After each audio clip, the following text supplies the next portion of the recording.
Hey guys, welcome back to the channel. Thank you so much for clicking on the reminder. It means a lot. If you guys keep clicking, I'll keep making. We gave the girls some love. The guys are next. I'm gonna do an entire video just like I did for all female players, where I did the best female player from each season. I'm gonna do the best male player from each season. So we're gonna go 1 through 40. You're gonna see 40 people, or sorry, 40 best players. There may be some overlaps. We'll have to see. But basically, these are the best male players from each season. I'm not going to waste any time. 75% of you guys who are watching this video aren't subscribed. Let's change that, and it's free and it's easy. And if that's it, let's get into the video.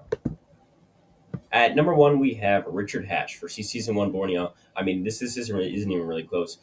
For my women for Borneo, I believe I had Sue. And Sue, I mean, even if this is best plus player from each season, it's still Richard Hatch. I mean, he revolutionizes the game. He goes out there with zero blueprint and basically creates the blueprint on his own. And even if he was a quarter of the player that he was out there, he would still take it because his competition was so feckless, I guess, as the jury would describe Mick.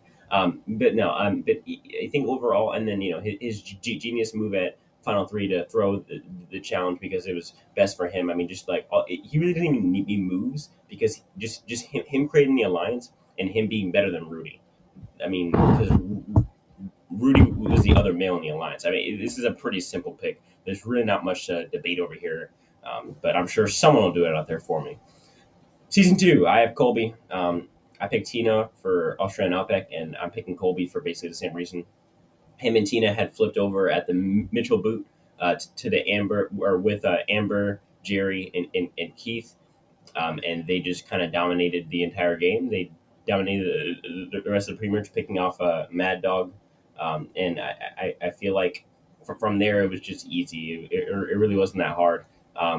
From there, they ended up getting the advantage at the merge, and Colby was able to win all of the immunity challenges, keeping the Kucha members from saving themselves with it.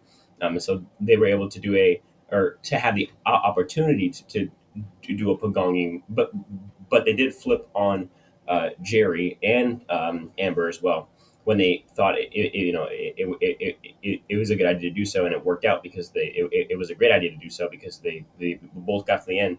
I give Colby a bunch of credit because he has the game locked up if he even gives a half good final tribal speech or wants to win, really, because it's pretty obvious that he didn't want to win because he didn't want to look like a Richard Hatch, and he felt like not winning would improve his self-image or whatever. So I mean, I guess it worked out because he's like the most liked Sorare player, like probably up until like Rupert, which is like 3 years straight of just like being like the most popular guy on television. So I mean, I guess it worked out for him. But yeah, overall, as a player for Australian Outback, Colby played a great game. Season three, I have Lex. I think Lex beats anybody in the post merge, and for that reason, I think his gameplay is really impressive. I think he gets all he gets all the credit for the strategy while not necessarily burning all of the bridges with the jury, or at least not all four votes that he needs to get the win. I feel like for that reason, he's the best. I feel like he had the most strategical control, although making some strategical reaches with going after who came after him and who put a vote on him or whatever. So, but I think overall he has the most control, and he beats both Ethan and Big Tom, or anybody in the post merge. And for that reason, I do have to give him mad props. Season four. So it's obviously between Sean Rector and Pascal. I'm gonna go with Pascal because I think Sean was gonna go out at 5 or 4 if he didn't want immunity, whereas in Pascal plays the game perfectly until the final four. Which, I mean, what could he really do? I mean, I guess just convincing Visepia and Kathy to not go with each other and team up to draw rocks, and instead pitting them against each other. But then again, coulda, woulda, shoulda. I think overall Pascal plays a great game and beats anybody except for Kathy at the end, which is very, very impressive. And for that reason, I do have a lot of respect for Pascal as a character, but I also kind of have respect for him as a player as well. Season 5, easy Brian. There's no need to discuss, literally none. Season 6, Rob Cesternino. This is another really easy one. The next best player would probably be Matt or Butch. I mean, come on. It's obviously Rob Cesternino. He's able to he's pretty isolated on his first tribe, and if they go to tribal one or two more times than they already do, then he probably is taken out. But because he's able to ingratiate himself with his swap tribe so well, his swap tribe is able to basically dominate the entire game. And I mean, his only mistake was taking out Jenna over Heidi, which I feel like Heidi could have, sorry, he should have taken out Jenna over Heidi. But then again, Heidi could have also won the 3 immunities as well. So it's kind of back and forth, like coulda, shoulda, woulda type of thing. That and then obviously now winning the final immunity challenge. But it's all pitter patter. Oh, you should have done this. But overall, he's able to be the first one to flip back and forth in the post merge, which is really revolutionary to the game.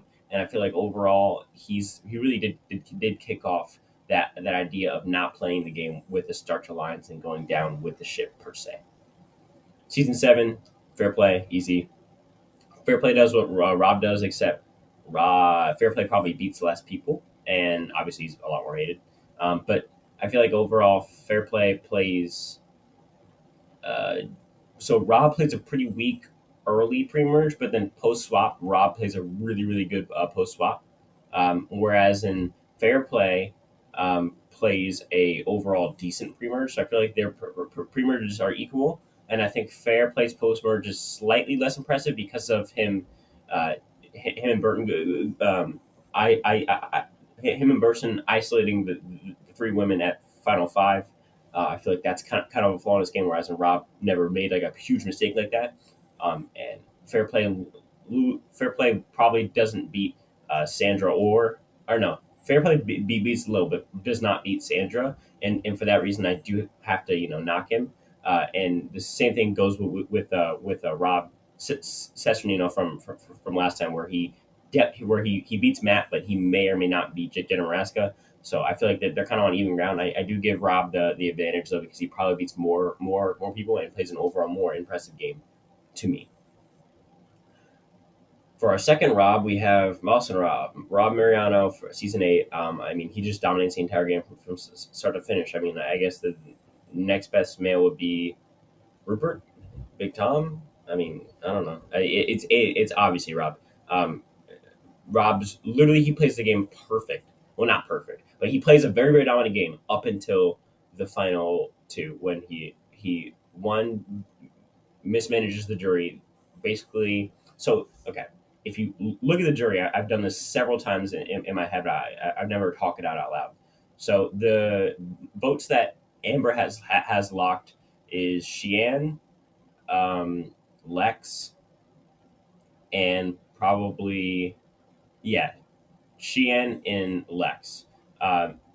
Whereas Rob has Rupert, Rob has Kathy locked, and then the ones that are in the middle, like that are up for grabs, are Big Tom, Alicia, and so I feel like overall, when you look at that jury, he had a really, really good shot, and he just could not find a way to manage that jury correctly. And so his Alicia vote, his Big Tom vote just goes away in the wind. And I feel like overall, if he hadn't made the deal with Alicia right before she went home to not vote her out, and then kind of blatantly lied to her in the process of that deal, she would have voted for him and gave him the win. Or if he hadn't antagonized Big Tom when Big Tom was asking who he should vote for at the Rocks, or if he hadn't come at Big Tom the way that he did at Final Tribal Council, he could have gotten Big Tom's vote. And so I feel like overall, Rob plays a really, really good strategical game, a really good physical game, He's lacking in the jury management section, and that's why he didn't win. That's a long one. Okay, Chris, season 9. I had said Amy was better than Chris because I just saw more potential in Amy's game, whereas Chris had to have a lot of things go right, and he made a fatal mistake in not voting out Julie in the last vote of the pre-merge, and instead voting out John K. I think there's one of the Johns. But if we're talking about just males, Chris takes it. Again, as I just said, Chris makes the fatal mistake of not voting out Julie in that last pre-merge vote, and instead voting out John K, something like that. And so I feel like if he doesn't do that, he goes into the merge. What is it? Is it 4? Is it 4-6 or 5-5? No, it's 5-5. Yeah, he goes in 5-5 to the merge, which then he has a rough fighting shot because Twyla probably flips over with Scout, maybe. If not, I mean, I really don't know. And so whereas he ends up not doing that, and instead Rory and Sarge and Chad all go out back to back to back, and he's all alone. And it ended up working out for him because the women targeted Eliza, and therefore that helped them pull in Eliza as a vote. But if they had just targeted him at Final 7, or even targeted like Twyla or Scout, then we're looking at a completely different game. But I think overall he does do well with the cards that he's dealt, and I think really his highlights are the Final 7 vote, Final 6 vote, and then the first vote of the season where he somehow weasels his way out of a terrible tribe performance. Season 10, I got Tom. Pretty simple. Tom's really, really, really good. I mean, the only competition is Ian. I think Tom beats Ian in the end. I think Tom plays a more dominant game strategically, socially, and physically than Ian. I mean, this one isn't really close. Season 11, it's obviously Rafe. There's two good female players and in Stephanie and Danny, but as far as males goes, it easily goes to Rafe. Next best would be maybe Judd, which obviously not. So it's gonna be Rafe. Rafe beats his number one ally in Stephanie, which I love when somebody's like person who they want to go to the end with, and like who they have a path to the end with, they can beat that person. I love that when someone's like has a partnership with someone or a group, and they're like, okay, I want to go to the end with you guys, and those people beat them. I hate that, but Rafe can beat Stephanie in a final 2, and that what was his plan if him or Stephanie had won the final 2. And really his only mistake the entire game is not voting out Danny at final 4, and instead of voting out Lydia, which is very silly. I've covered this on my channel multiple times. I mean, it's just a very silly move, and all of the repercussions show when he gets voted out at final 3. Season 12, I got Aris. I think Aris is the best player on the season. I know a lot of people love Cerise Panama game. I love her Micronesia game a bit better. In fact, a good amount better. I think my issue with Cerise Panama game is she not only gets to be beaten by Terry, which that's fine because everybody gets beaten by Terry if Terry gets to the end, but she also Aris also beats her, and that's why I love Aris. And so obviously if it's male players, then it's definitely going to Aris.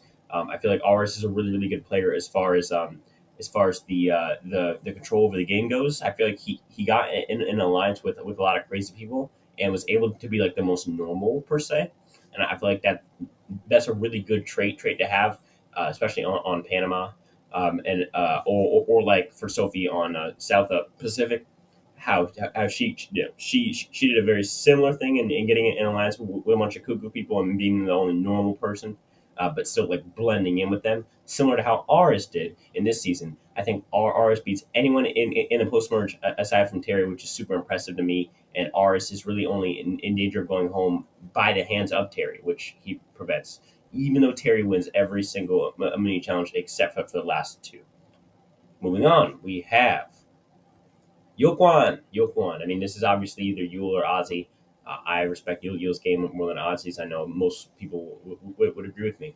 I mean, Yule plays a fantastic game. You do have to knock him because he does use the idol as a huge cushion, and it's a very overpowered idol. But at the same time, he has the idol. Of course, he's going to use it. He's able to flip Penner, and for some reason, this is one of those like forgotten things. But for me, I always point out the fact that if Penner had at so okay at the merge, if Penner had said he was going to flip, and then you'll put his votes on Nate, which is what they did, and then Penner did not flip, and then they would have to use you would have to use the idol on himself, and then Nate would go home. Then Penner would still be in the majority, but then he would have Yule's idol flush. But somehow Yule convinces Penner not to do this. I have no idea how. Don't ask me. Go ask Penner. I would love to ask Penner why he didn't do this. I'm sure it has something. I'm sure there's a good reason out there. But I would love to one day ask Penner why in the world he didn't make this move. I feel like overall Yule from there just completely takes advantage of every single opportunity in the game, namely the one where Adam promises to vote for Yule if Yule votes out Penner at whatever number, and he does exactly that, guaranteeing himself Adam's vote, which was crucial in his game, as we see in the reunion where Adam says that he would have voted for Ozzy if Yule had not made that deal with him. So I think overall Yule plays a fantastic game. Earl Cole, very, very, very good game. Earl beats anybody in this entire cast in a final three or two. He beats namely Yaman because that's the only other threat to him. He's able to get to the end. Dreams and Cassandra want him to come to the end with them. Yao doesn't really want him to come to the end, but he's willing to take him to the end. Yao admits that he loses to Earl, so he's able to get all these people to want him to get to the end, and also crush these people if he gets to the end with any of them, and when he gets to the end with Cassandra and Dreams. Season 15 again. Just this is like the what the I would say the fourth straight winner. That's just absolutely fantastic. Todd is great. Todd dominates the entire game, especially in the pre-merge. Really, I mean that's where I find to be the most impressive.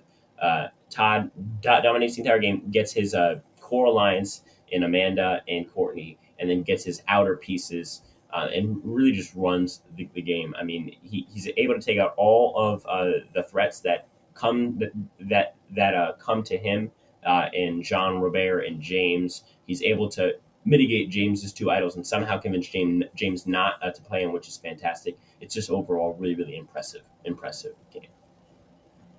Season 16, I have Eric.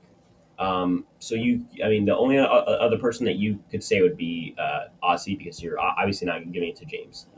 So then it's either Ozzy or Eric, and I think Eric, one, because Eric got 4 places higher than Ozzy, but also because Eric is 2 immunity challenges away from winning, as he won the final 5 immunity. But I actually think he was 1 immunity challenge away from winning, because I think production wanted Eric to like topple down this evil women's alliance, and so I think if Eric had won the final 4 immunity, they would have made that the final immunity challenge, because of the fact that that Eric was like the hero in their story, and if he had won the final 4 immunity challenge, they would have made a final 3 so that he'd have a spot there and win against whoever.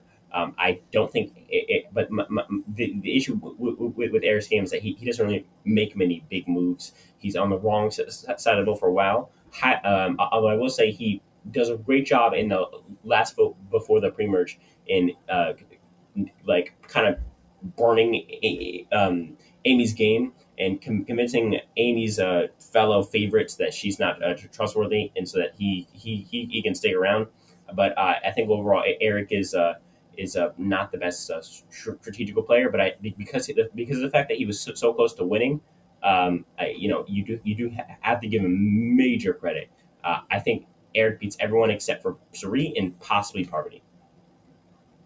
Season 17, I got Maddie. I mean, he's 1 crazy sugar tie vote decision away from easily winning against any of them. I mean, I will say Bob probably wins against Maddie, but I would say that's only. But if he gets his way at the final four, and I believe he voted for Bob. Yeah, he did because they ended up doing a fire making. Then he's not in there with Rob. He's there with Susie and Sugar, where he crushes them unanimously. And I feel like for that reason, I have to give him tons of credit. He's able to maneuver himself throughout that crazy pre-merge. And when he was in the majority, when he was in the minority, he was able to stay good and calm, cool, and collected. And he was one sugar vote away from winning the entire game. Okay, for season 18, I have JT. Really easy. Next best would be Steven, but Steven doesn't win against near. JT beats anyone on this entire cast. Similar to Earl Cole, JT beats anyone on this entire cast easily. It's not even close. People were clamoring for him to win. They were willing to throw away their games so he could win. He plays the best social game possibly ever. And I feel like it really isn't even close. He's able to make the same moves with Steven, but Steven takes all the strategical bad guy look, and JT just stays the good old country boy. I feel like overall this is really really simple. Season 19, I got Russell Hantz. Who else are you going to put there? Russell dominates the entire season strategically. He's not so well physically, but again, I'm most worried about just overall control over the game. Russell is able to bring his 4 from 4 against 8 to I believe it was 3-1 in the final four, and eventually beat Brett, which I think is a really really good highlight of his physical ability. He's able to beat Brett, who I mean would have destroyed their entire comeback if Brett had gotten to the final three with any two of the foes. And so I feel like he's able to like mount the comeback, finish it off, get to the end, and then history ensues. Season 20, I got Russell again. I mean, Russell's going to be our first two timer. There will be another two timer. I'm pretty sure you can guess who they are, but that's for later. Russell is our first two timer. I mean, again, this is just kind of a lack of dudes. I mean, all the only other dudes in the post merge would be JT, Russ, no, JT, Rupert, and Colby. Which come on now, and the best is probably JT, and he goes out at the merge in gloriously dumb fashion. And so, obviously, it's Russell. There's kind of just a lack of competition here. Whether him getting Tyson to switch his vote to poverty was intentional or was kind of just Tyson being stupid. Either way, it's a fantastic move. And I think just overall, it's a really, really impressive showing by Russell strategically. Terrible, terrible social game. I think in Samoa, he genuinely like played a really good game, and the jury just didn't like him. And he was probably a bit mean that season. But in Heroes versus Villains, he was just straight up an asshole.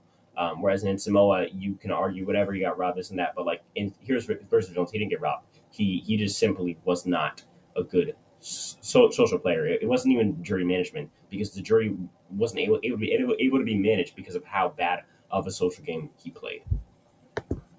Starting the new era of Survivor, the whole Dark Ages, we have Chase. I think Chase is a really, really interesting character we get.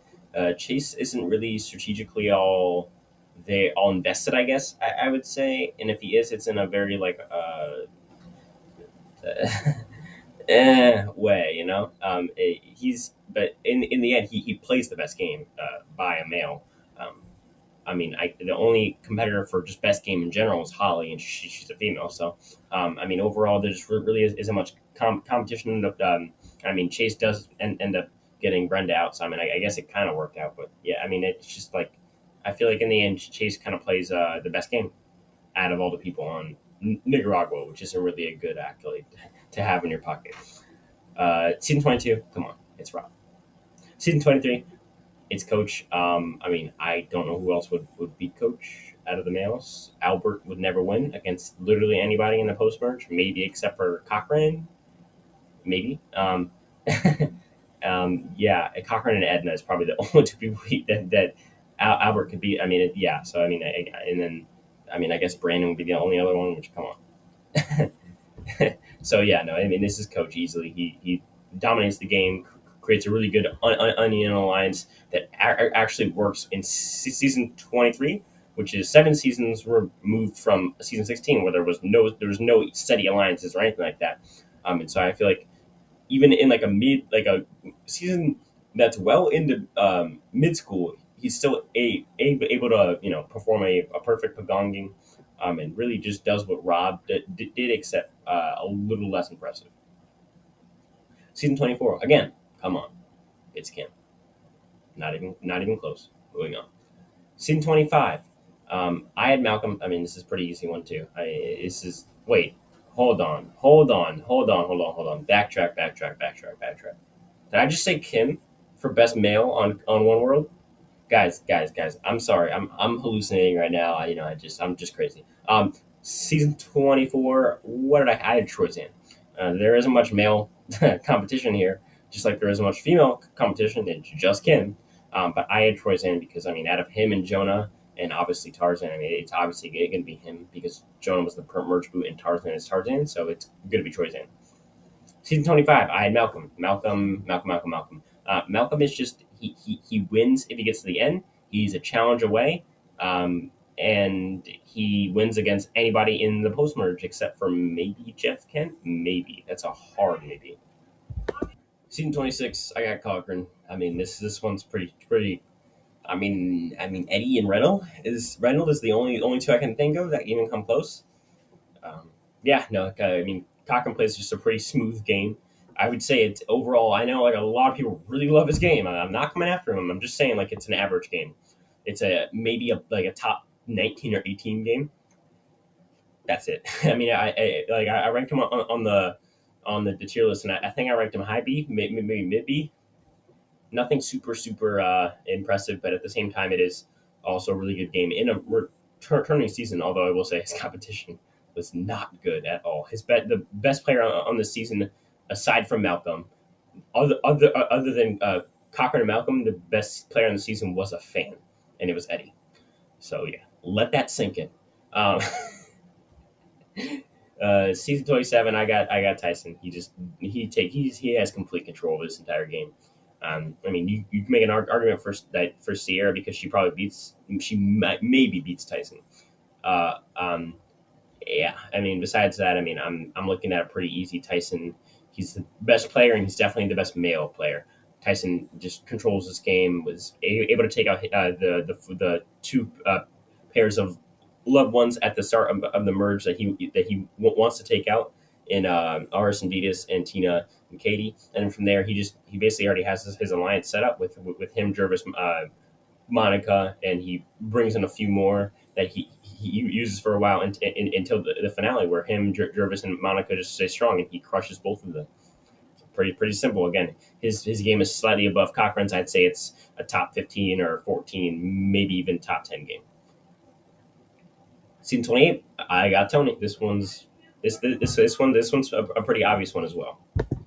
Tony has full control strategically throughout the entire post merge. The only knocks that I can give Tony is that he was not in control on his first drive, and would have had to do a lot of work to switch over. I think Cliff played it great on the original Braun tribe, and Tony was definitely working from the bottom right off the bat with him and Trish being against Wu, Lindsay, and Cliff, as well as Sarah, kind of teeter tottering, but it wouldn't have mattered because Sarah wouldn't have drawn rocks on the first Braun vote. Luckily for him, they never went to tribal, and they swapped where he takes control of his swap tribe immediately, and really from there he dominates the entire game.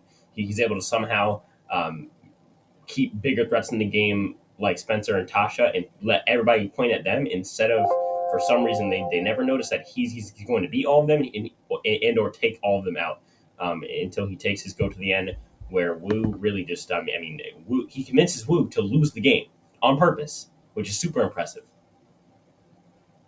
Next, I have Jeremy.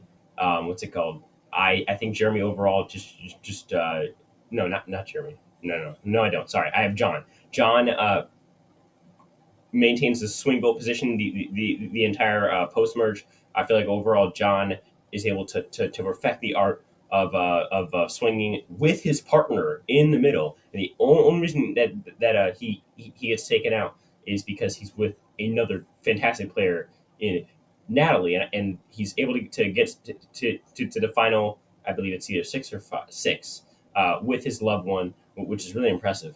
Where he just kind of gets stuck in a corner, and him and Jacqueline get teamed up on with the three girls, and I believe Keith joins them.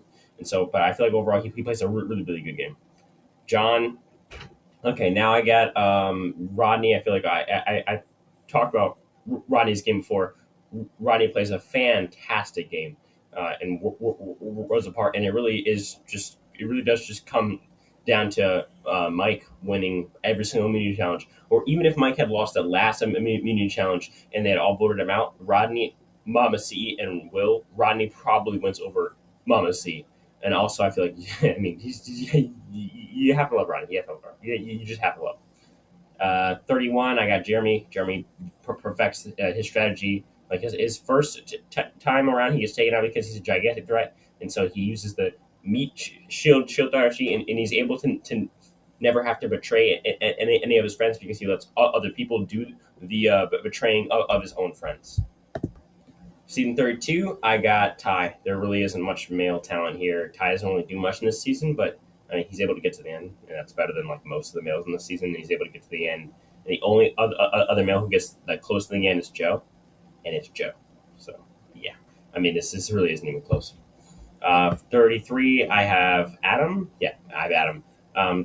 For me, it's either Zeke because while Zeke was in the game, he had full control of the game and played definitely the hardest and the best. But Zeke also gets taken out like at what is it, like 10th, 9th, 8th or something like that. So whereas an Adam gets to the end and wins unanimously. So I feel like even though Adam's game is probably a worse overall game, because Zeke's game was a 10th place, 9th place, 8th place game, and Adam's was a unanimous first place game, I have to give the edge to Adam every single time. Brad, for season 34, it's not really that hard. He's I mean, not taking out Sarah, or just not taking out Sarah, and instead taking Ty to the end away from winning, as we saw with Jeff Jeff like polling the jury on how they would vote in a tie Brad Troy's and final three, and I feel like overall he plays a really good game strategically. Although I will knock him because he did have to win all of those challenges in kind of a cheesy way, in my opinion. Season 35, I got Devin. He beats Chrissy and Ryan if he gets to the final three, and I think overall he plays with making really good bonds, and then he has a really good social game and is able to make people like him, but not enough that he's a big threat. Season 36, I have Dom.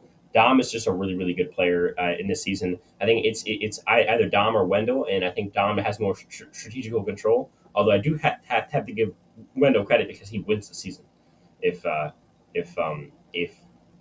when they went to the end, but I will say Dom just plays a more strategically controlling game than Wendell does, and I'm trying to give more respect to that than social game. Nick for season 37, because I mean there actually is a lot of competition for best male player. Just like the rest of them are all like a peg below Nick. Also, Nick wins the game, so tie goes to the runner. The runner being the winner. So I feel like overall Nick plays a really elusive game and is able to bounce back and forth and make friends like across tribal, and then is able to use like his alliances and advantages in really, really good ways. Season 38, I got Rick. I mean, I don't really respect the way that Rick got to the end, but he did get to the end and was one fire challenge away from winning the entire game, or one immunity challenge away from winning the entire game. So I do have to give Rick tons and tons of credit. Season 39, I got Tommy. He won the game without any advantages or idols. He's just overall really, really savvy player in the season, and although he's not a good character, overall he has like controlled the game. And my only knock on him is that he wasn't willing to go to the end with Lauren. Probably, I don't know. Probably willing to go to the end with Lauren, and Lauren beats him easily. And for season 40, I have Tony. Come on, this is like not even close. He plays basically just a more polished version of than his game in Kaguya. Thank you guys so much for watching. It means a lot that you guys watch these videos. New ideas, I want them. Keep them coming. And if that's it, thank you for watching.